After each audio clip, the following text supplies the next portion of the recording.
The war in Ukraine looks set to continue for a long time. There was a 90-minute discussion today on trying to find some sort of resolution between the two sides, but that got nowhere. Russia would accept a ceasefire if Ukraine surrendered. That is their middle ground, so there's a long way to go. Meanwhile, the West is imposing more sanctions on Russia. Putin spoke calmly today at a press conference about how they will manage these increasing impositions from the West, so they are going to try and make their way through it. Or will these sanctions be the nail in the coffin for Putin's plans? Or will they just make him more resolute? In short, does the idea of economic isolationism work in circumstances like this? We're going to look at that today on the Debunking Economics podcast with Professor Steve Keen. I'm Phil Dobbie. Welcome along. So the tactic for trying to get Russia back in its box is to isolate it as much as possible. So don't buy oil from them. Don't let them have nice things like Chanel or Christian Dior. Rid them of McDonald's, which actually probably will make them healthier.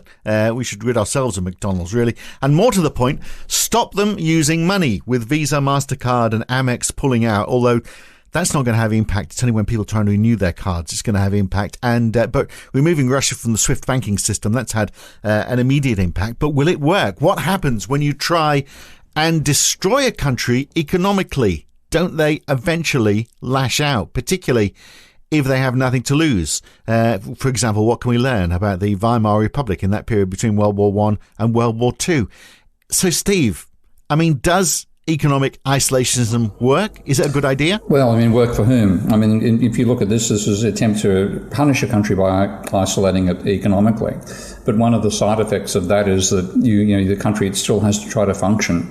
Let's say you manage to cut it off from computer chips, for example, which is a huge restriction in modern society, then it's going to have to try to find its own way of creating that technology. Now, it's going to be struggling to do it to begin with because it hasn't got it hasn't got the production facilities point blank. Does it have the skilled personnel and the capacity to make the machines that make the chips? That's the other side of things. And in some countries, with cases where there's been some form of cut-off, the best example is probably America itself after the War of Independence. A large part of that was it prevented America using British imports of British steel, and it would have been iron at the time rather than steel. But that meant that Americans had to produce their own iron. And what you got out of that was the growth of America's manufacturing sector. And Michael Hudson's PhD thesis, which I must admit I still have yet to read, but to make amends there, is called America's Protectionist Takeoff. So we might be helping Russia on that basis, because I mean they are a nation which is very much dig the minerals out of the ground and ship them out. I mean they don't do a lot else really. Except for they do have the technological capability. This is the other side about Russian society. First of all, of course, until Elon Musk came along, they were the world's dominant producer of functional rockets. And Musk still reckons that the rocket that the Russians are still using was the second best rocket engine ever invented, the best one being the one that Musk has now created for the Starship. So, and also if you say you wanted to get a well-trained mathematician, and somebody says, I did my degree in Russia, that's the end of your questioning, because if anybody who gets a degree in mathematics in Russia is damn well trained. It's a ridiculous number of significant theorems in applied mathematics have a Russian name attached to them. So in terms of level of education, technological capability, then they've got that foundation. They're very clunky.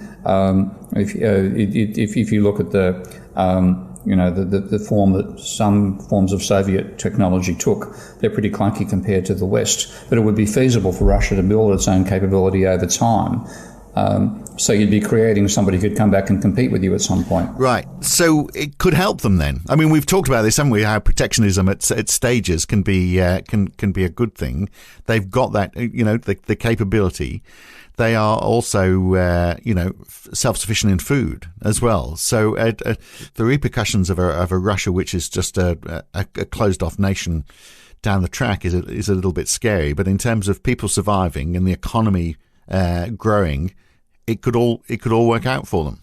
It could. I mean, it's a hell of a challenge, particularly when you look at integrated circuits. It's a hell of a challenge to build production facilities of the complexity that are necessary for sub-micron CPUs, let alone all the remaining technology that goes with that. And of course, that applies to the whole West as well, because almost all these things are made in Taiwan these days.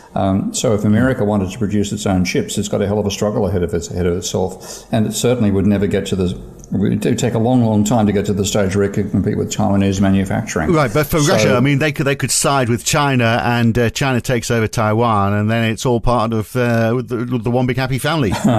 That's one thing which everybody is fairly comfortably saying has become less likely after the invasion of Ukraine. Yeah, well, let's hope so. But I mean, it's interesting though, isn't it? Because where do you draw the line on what the boundaries are as you sanction Russia? Because you can, for example, you can stop Russian airlines flying to your country, and they'll retaliate. But you look at who's flying over Russian airspace at the moment. Chinese airlines, Middle Eastern airlines, Indian airlines, they're still all flying there. You can stop their money finding safe haven in your country, but the oligarchs now are moving more of it to the United Arab Emirates. So if you're going to practice isolationism, the question is, how wide do you set the boundaries? If China does say, so do you include the UAE? Do you include India, in sanctions? If China continues to trade with Russia, do you say, well, okay, we're going to introduce more sanctions or at least more tariffs against China? I mean, it's impossible to just isolate one country, isn't it? So I'm just wondering how practical it is in reality. Well, I mean, you're going to be cutting off, for example, again, talking about the chip industry, apparently most of the technology that makes microchips is actually produced in the Netherlands. So if you say that the European Union, you can no longer trade with Russia, then it's not possible for Russia to say, okay, we're going to buy our own machines from China, because China apparently does not yet make those machines, or certainly doesn't, if it makes them, doesn't make them to the same precision as the Dutch company that makes those chip-making machines right now. So you're going to slow people down, but you're also going to encourage them to start developing their own domestic capability. And I think, and in terms of global warming coming our way, one thing which is going to happen very rapidly is a collapse of these long supply chains. We're not going to be able to, part of the reason why these supply chains work was because international shipping was cheap. If you now find that international shipping is not cheap, or even worse, the volume has to drop radically, because we're no longer going to allow boats with diesel-powered engines to traverse the oceans as we are at the moment. Then you get a dramatic increase in the cost of shipping those goods, and you end up with a inability to. You're going to end up with in price inflation and a reduction in supply of those goods. Yeah. So it'll be advantageous to a lot of countries to be able to be self-sufficient in the world in which we're moving into. But it doesn't that increase the prospect, if we have that more protectionist world, doesn't that increase the likelihood that we are going to breed war? Because part of the reason for the EU obviously was after the war, let's all start trading so we don't start blowing each other's heads off. If you go back to a more protectionist world, that sort of disappears. Couldn't it actually make war more likely, because countries with scarce resources need to expand? I mean, the British Empire is a perfect example of that, isn't it? Just take over a country because you need their resources. So isn't there a danger that, it's going to head to a new imperialism where everyone becomes self-contained, and rather than trading with countries, they just try to take them over? Well, this actually is what led to Japan in getting involved in the Second World War. The belief that it had to actually control the regions it was taking raw materials from for its industry. And, in that sense, I think you're right that the world we're going into is if we do start seeing a breakdown caused by global warming on globalized industry, and you then say, well, what's the capacity of a particular country to move, say, from fossil fuel-based energy and fossil fuel-based transportation to minerals-based, which is what is the case when you're using solar power or wind or turbines, then it's the availability of minerals that become important, and because they're unevenly distributed across the world, world, the countries which have, for example, lithium deposits, and that's Australia and Chile are two of the major ones there, could decide that they were going to use that for their own purposes rather than for international trade in that sort of future world, and therefore you would have other countries being unable to do what they want to do because they can't buy the minerals. So yes, you could get a rise, a form of global warming imperialism coming out of it. Well, you don't have to look too far so if you look at the Russian example, with fossil fuels, and they've got soldiers in Azerbaijan. We've got a puppet leader. They've got a pipeline running through there. Wonder whether that's coincidence. They wanted to take control out of Georgia, which they're also using a pipeline there to get oil to Turkey. Ukraine is another significant part of another Russian gas pipeline. It seems like, with Russia, a lot of territory is being fought over, coincidentally, trade routes, because you've got an economy which is almost entirely dependent on resource extraction and exporting it. So it can't be that isolationist while it's dependent on exporting fossil fuels.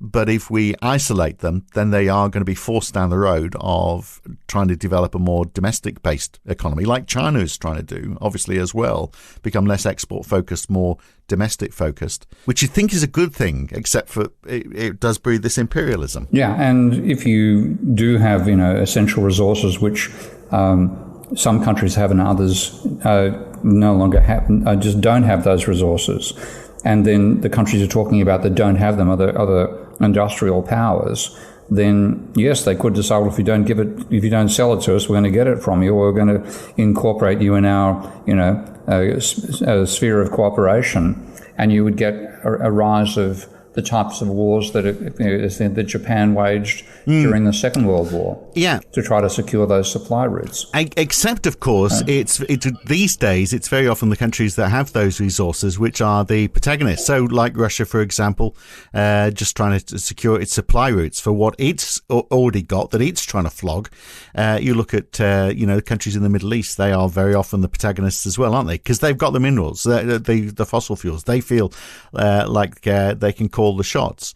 So where does that take us then if we switch from fossil fuels to more mineral extraction? Then you've got countries like Australia.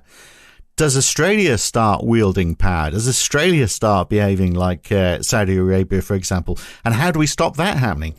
Well, I don't know, I'm going to say. I mean, it's a scary prospect just because you're seeing it starting from an actual military conflict. And there is, as well as the Russian imperialism elements of the invasion, you've also got that resource availability of the Ukraine that Russia wanted to incorporate. So we're starting off with an example of imperialist behaviour. And when you think about it in terms of if we find, for example, we can't use fossil fuels anymore, like the set of catastrophes that make the flooding in Australia recently look trivial, and therefore there's a global recognition we can't use fossil fuels anymore, then you're going to have an incredibly rapid transition to solar power and nuclear, and it's going to be lithium, thorium.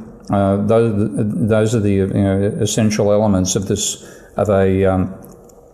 a post-fossil fuel industry. Now that ends up being countries like Australia, Chile, I think South Africa as well.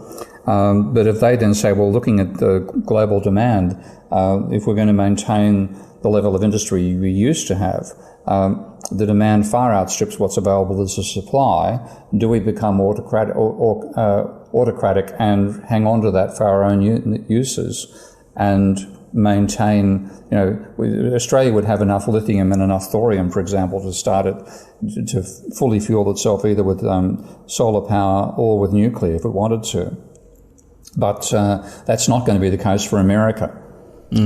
Not going to be the case for Japan. And if you say we're going to be autocratic about it and basically screw you, we're then saying back, well, we're going to try to maintain our level of standard of living, you can't do it for yours. That is a world where, yes, you could see military conflict coming out over the availability of minerals again. Yeah, and you could see it, countries forming blocks, couldn't you? So the United States would say to Australia, look, yeah, you're our best mate, so let's up our trading block and let's look after you because we need to get hold of those mineral resources that you've got there. and then other people will be left out in the cold, which is obviously what we're trying to do with Russia at the moment. What could we do with Russia that's not going to repeat what happened to Germany between the wars as well? Let's just look at this from a different angle, because the Treaty of Versailles basically sort of put an end to democracy in a way, doesn't it? Because the people of the Weimar Republic were so indignant about the reparations that they would do anything to try and get back at the rest of the world, really, which is what put Hitler into power. Well, actually, I think we look at America's behaviour towards Russia over the last 30 years, and they've actually done, if you wanted to see a script they could have read from to do it, is what the French tried to do to the Germans, and the Americans tried to do it to the Russians. And now, in that sense, yes, we are recreating the conditions of World War II, because it was the attempt by the French at the Versailles Treaty to cripple Germany permanently that led to the rise of Nazism in Germany. And as much as we know, which is a bit like Russian people saying, "Oh, well, we'll put up with Putin now, perhaps," even if they knew exactly what was going on, because at least he's on our side. So we're rather than learning from history, we're repeating it once more. So on that basis, what we're doing is exactly the wrong thing. I mean, hopefully we get over this fairly quickly. We reach some sort of treaty over Ukraine. And our response should be to sit down with Russia and say, well, how can we work together better now? How can we trade? How can we trade with you more? How can we help you invest in things that aren't necessarily destructive?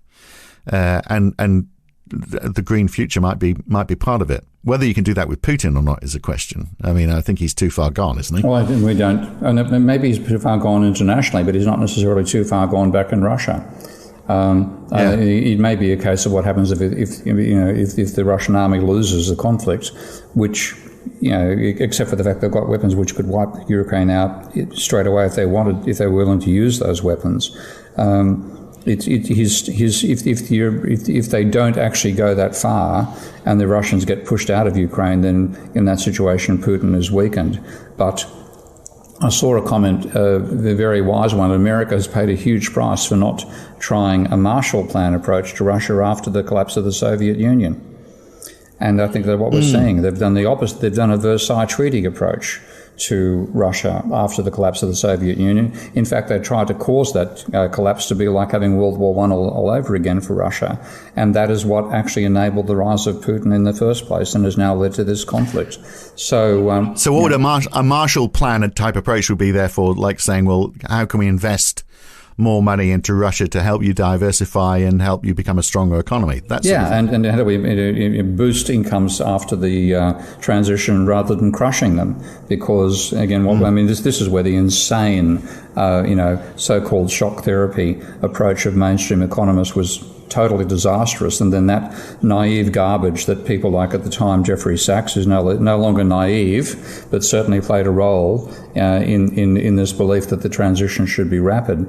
That was then used, as Sachs said, that conversation with me way back in London about 5-6 years ago, that the American State Department saw that as a way of eliminating Russia completely. You can't eliminate a country unless you eliminate its people completely, and that isn't exactly what the Americans were intending. So what they did was they created the bear they're now fighting. Right, but I mean, that bear is largely an isolated bear, and if it wasn't quite so isolated, if it was welcomed into the bosom of the world community in a more embraceable fashion, maybe we wouldn't be prodding it so much. More hugging, less prodding.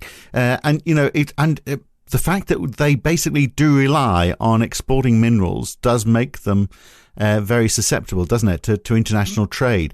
Whereas if they were part of the EU, for example, and part of a broader community, we wouldn't be having these problems. So maybe this idea of isolationism and protectionism isn't as good as the idea of more global trade, which of course was always the idea behind the EU anyway in the first place, wasn't it? To stop us having another world war in Europe, which is now what we're seeing. I think it isn't just, you can't say protectionism and isolation here. It's protectionism in an age of resource, lack of availability of essential resources. And that's what's different about the situation. And when you talk about when Michael Hudson talked about America's protectionist takeoff, there was no shortage of anything at the time. You had the wide open spaces, the manifest destiny for the prairie and the heading westwards, and an enormous its capability to sell those products on a global market as well. That isn't the case this time. If you're actually saying we simply don't have enough resources for us to maintain the energy levels that are necessary for maintain our modern standard of living, and then countries say, well, we want to hang on to enough to maintain ours, then you no longer have trade as a sense of advantage. You have trade being undertaken, because if you don't, you're going to get invaded. Right. But if we had blocks, like trading blocks rather than individual countries, wouldn't that solve that problem to some extent? Or power blocks. I wouldn't say as much trading as power, because, if again, looking at Simon's research on the availability of things like lithium, for example, the amount of lithium we'd need to replace the amount of oil we currently use for generating energy. If we've only got 1/10 as much as is necessary, then and yet a country that has that has got 2 or 3 times what it needs for its own purposes, then if it tries to hang on to 100% of what it needs and only export a small amount of the remainder, it's selling the rest of the world, you've got to do with less energy. And when you're saying that to countries which are military powers, and they're saying, well, why can't we, do the transition? Of course, Australia won't sell us the minerals.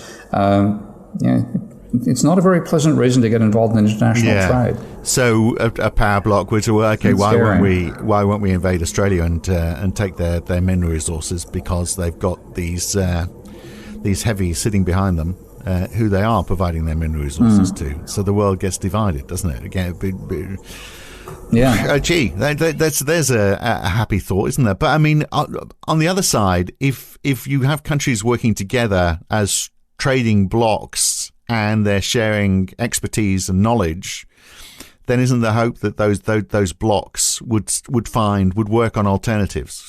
So they're almost behaving like big countries because they've got a common goal. How can we make the standard of living better for everybody? So for example, you talked about the Russians, very smart people. Imagine if they were part of the EU, for example. How much safer would the world be if Russia was actually just part of this big trading bloc? Well, it should have been part of NATO in that sense, not have the political division. That's the thing which Putin's got a legitimate gripe over. Right, but that is that's a military force. Whereas I'm actually talking about a trading force where there's a common aim. We just say, yep, Europe stretches right from the east coast of Russia to the west coast of Portugal. Yeah, well, again, as long as they didn't actually have the euro currency itself, it's another issue again. We could get rid of that. It's part of the agreement. Have we ever got a mess of a world? But we can. One thing that we have realised with COVID is that we can work to, even though we haven't obviously got rid of COVID, and we seem to have assumed that it was over before it's over. But we did work together largely as a planet to try and fix that. It was certainly as the Western world and Asian countries anyway. The rich part of the world worked together to try and fix that. We showed what could be done if there was a common short-term goal. Yeah, but the question is, what is the capability of maintaining current living standards in the world in which we're passing into, where you have to use minerals to extract energy from the sun, rather than using digging up ancient energy in the form of oil and coal. And if there's insufficiency of that, then you have to have an international agreement to drop living standards. And if you do that on a national level, then I think you're going to have nothing but the sort of conflictual world you and I have been talking about. If you do it in terms of income distribution, and say that's the rich who have to consume less, and the rich who have to lose command over resources, and we maintain the living standards of the poor as much as we can, then you've got some sense of potential to restrict consumption without it causing a crushing burden on the majority of the population.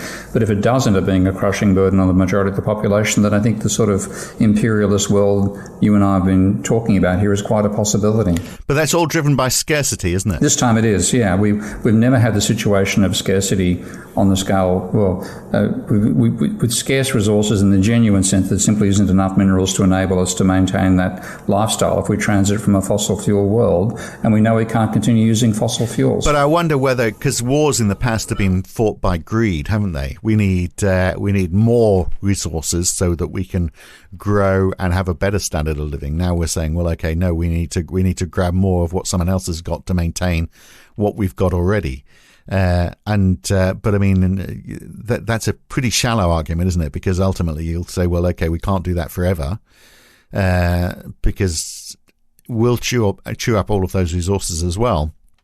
And all we're doing is delaying the inevitable. You need to work as a planet on trying to find something which is going to help everybody to grow, surely. I'm sounding like a huge idealist here, but even the most fundamental imperialist would realize that if you are trying to grab a limited resource by taking it where it exists somewhere else, you're going to chew it up and burn it out, and you're going to be no better off. You're just going to be 10 years further down the track if you haven't started World War III in the process. So surely at some point the world is going to say, okay, we've got to stop this isolationism. We've got a big issue with how we maintain our living standards without destroying the planet. We need to work together on this, and so therefore we need to unify. And some countries have got the resources that we need, and others don't. We need to find a solution to that, which is not through land grabs and world wars, but by trading and sharing knowledge. Should I start singing Kumbaya now, or do we?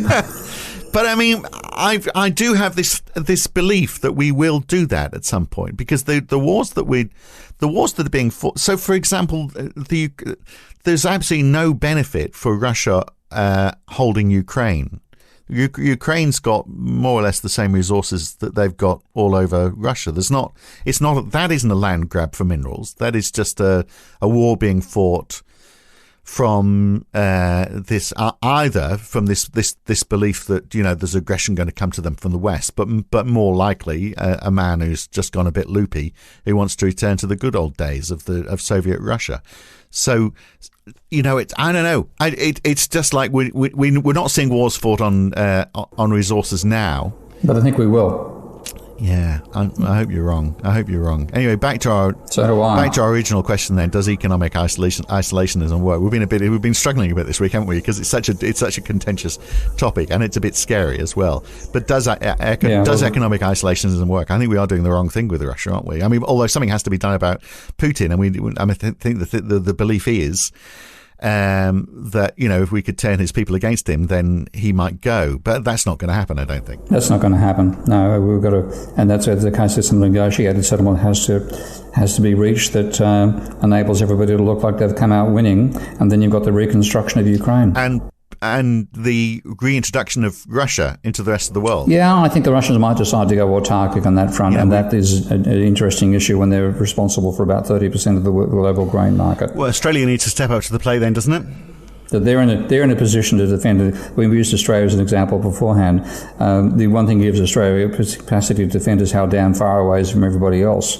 But the Russians, if they decide to restrict their food and their minerals for their own use, then they've got the military might to back, not obviously the conventional might, that's becoming a bit of a joke, but the nuclear, definitely. And I wonder whether, because if it wasn't Putin, it would have been somebody else, wouldn't it? I wonder whether, because it's like whether it's religion or territory, we are seeing more wars, not less. You'd hope that in this connected world, we would see less military action.